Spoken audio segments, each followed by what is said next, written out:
Bom, pessoal, eu estou aqui na cidade de Munique, na Alemanha, participando de um evento profissional e aproveitei para visitar nas redondezas o campo de concentração de Dachau.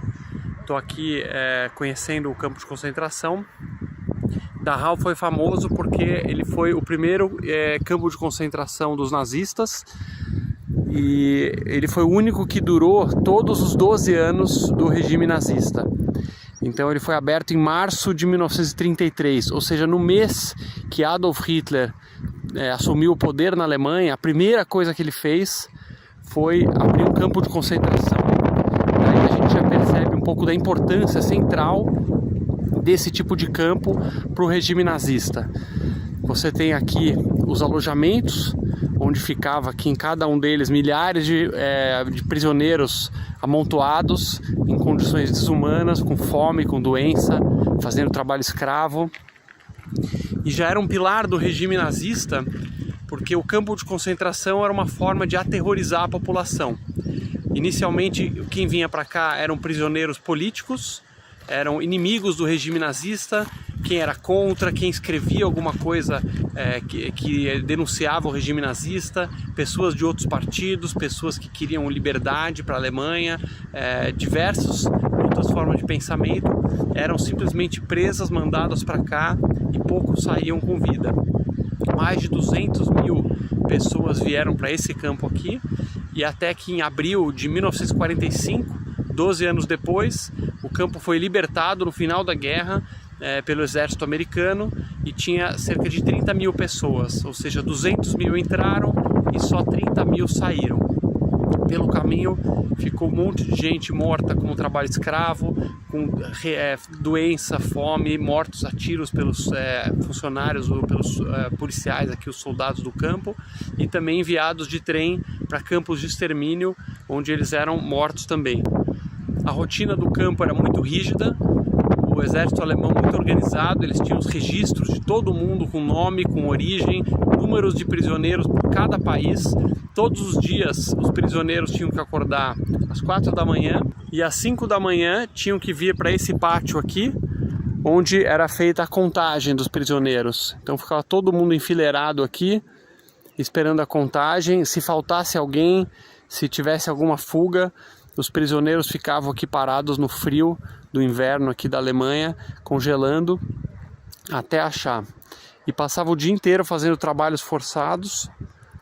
Aqui era o centro administrativo do campo de Dachau, onde ficavam os guardas, onde ficava a gestão do campo. E você tinha aqui um campo que foi projetado para 6 mil prisioneiros, com esse tipo de alojamento aqui, enfileirados, um aqui, outro do lado, vários para trás. Era previsto para 6 mil prisioneiros, chegou a ter mais de 60 mil pessoas aqui em condições desumanas, amontoados em bunkers, beliches, com um monte de gente amontoada, sem condição nenhuma de sobreviver num lugar como esse. Fico impressionado como esse tipo de ideologia radical, como por exemplo o nazismo, o comunismo também, com situações de horror similares a essa, vários exemplos de horror causadas pelo comunismo e pelo nazismo, vêm de ideologias em que pessoas perversas vão tomando poder, e o mais importante para elas conseguirem vencer é que as pessoas de bem fiquem quietas. Então não é que todo o país fica do mal de repente. Você tem uma minoria de psicopatas, de pessoas que mentem, que vão fazendo violências, que vão implantando a tirania, que vão corroendo gradualmente a liberdade, a democracia.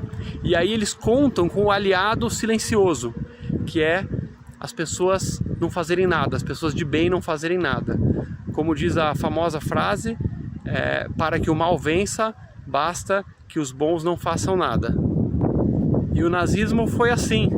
Ele começou nas urnas, começou com um discurso de ódio extremista, apontando o dedo para minorias que eles colocavam a culpa por todos os problemas do mundo, e aí a galera com raiva no coração ia comprando essas teorias malucas, essas teorias da conspiração, essa ideia de achar um culpado externo para os problemas que a gente tem, e aí eles vão violando a liberdade, corrompendo as cortes, prendendo e punindo pessoas inocentes, e os bons quietinhos, falando não é comigo, não, melhor não levantar o meu pescoço, calma, tá só com o outro que está se ferrando, não é a minha vez, e de repente chega a vez do outro, você pisca o olho, o país inteiro está escravizado, o país inteiro está debaixo da tirania, e aí a ladeira abaixo, aí não tem mais volta.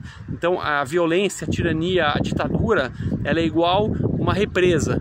Imagina uma represa que tem umas quebrinhas assim, umas rachadurazinhas, e aí começa a cair umas gotinhas para fora.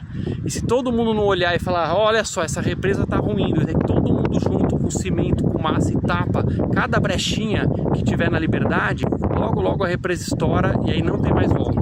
Daqui de Dachau, os nazistas foram construindo mais e mais campos, até um momento em que houve centenas de campos de concentração em toda a Europa, prendendo opositores, prendendo ciganos, prendendo judeus, prendendo testemunha de Jeová, prendendo todo tipo de opositor político, todo mundo que era contra, as pessoas humanistas, que às vezes um soldado ajudava o amigo a não ser mandado para o fronte, era preso e era mandado para cá e morria aqui também. Então todo tipo de pessoa foi mandada para os sistemas de campo de concentração, prisioneiros de guerra, pessoas pegas na rua às vezes num país para virar trabalho escravo para os nazistas. Foram milhões de trabalhadores escravos, milhões de mortos. O maior crime de toda a humanidade ocorreu aqui, especialmente por causa do silêncio dos bons. A gente não pode se acovardar diante do mal, a gente tem que ter coragem e fazer a coisa certa.